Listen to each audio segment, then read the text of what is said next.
While the votes of tens of millions of Brazilians who went to the polls today are counted, we take a closer look at Latin America's largest democracy with Igor, an international journalist and professor of international relations at the Federal University of ABC in Sao Paulo.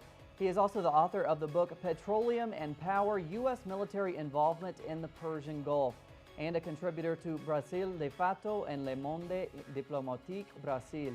Igor, welcome. Hello. Igor, I want to ask you, despite the large number of candidates and parties, some say this race boils down to two models for Brazil. Would you agree with that? And how have you seen those models play out during the campaign? Yes, actually, there will be a choice between two lines, two political lines, two ways of how to govern Brazil. One is the current one, which is a new developmentalist orientation. It means focused in the strengthening of national economy and the current government defends a strong role for the state and an emphasis, a big emphasis to social welfare policies. And the other option is a neoliberal one, which means the alignment of Brazil with the Washington Consensus policies, privatizations, and integration of Brazil in free trade agreements, like agreements based on neoliberal policies. And former ex-president Ignacio Lula da Silva had to wait for the second round twice. Both terms he had to wait for the second round. Polls show that it could be possible that Rousseff gets 50% in this first round, but we really haven't seen that reflected in the media. How have you seen media coverage treat Dilma Rousseff, Marina Silva, Aécio Neves during this campaign?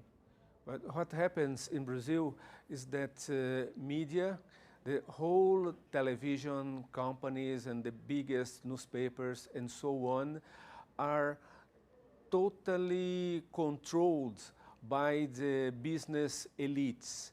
So the media behaves like a political party on the side of the right wing, on the conservative candidates. So in Brazil, things happen like a permanent political campaign. So Dilma Rousseff's government has been the target of a permanent campaign of opposition made by the conservative media. So media in Brazil is totally biased on behalf of right-wing politics and political parties and so on. Okay. And we expect Rousseff to be victorious today. It seems clear that she is going to win. But what we're really watching at this point is that race for second place between Marina Silva and Aécio Neves. If you are Dilma Rousseff right now, who do you want to square off against, Aécio Neves or Marina Silva? It's difficult to answer, but if I was she, I would prefer Aécio Neves as an opponent. There's a simple question on this. Aécio's electors will transfer all their votes to Marina Silva if Marina takes the second place in the election. But the opposite is not so sure. Many people who will vote for Marina Silva probably will not vote for Aécio Neves in a second turn. And it's not only the presidential race that Brazilians are voting for today, they're also voting for the legislature, governors. Do you expect big changes within the Chamber of Deputies, within the Brazilian legislature? What could we see tonight when we see the results come in? Well, probably there won't be big changes in the legislative. If Dilma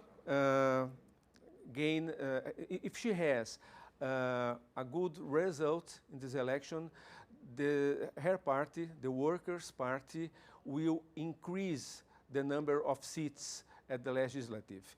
But in any case, the Workers' Party will need the support of the second biggest party, which is the Democratic Movement Party, which is a centrist one, not a left-wing one like the Workers' Party.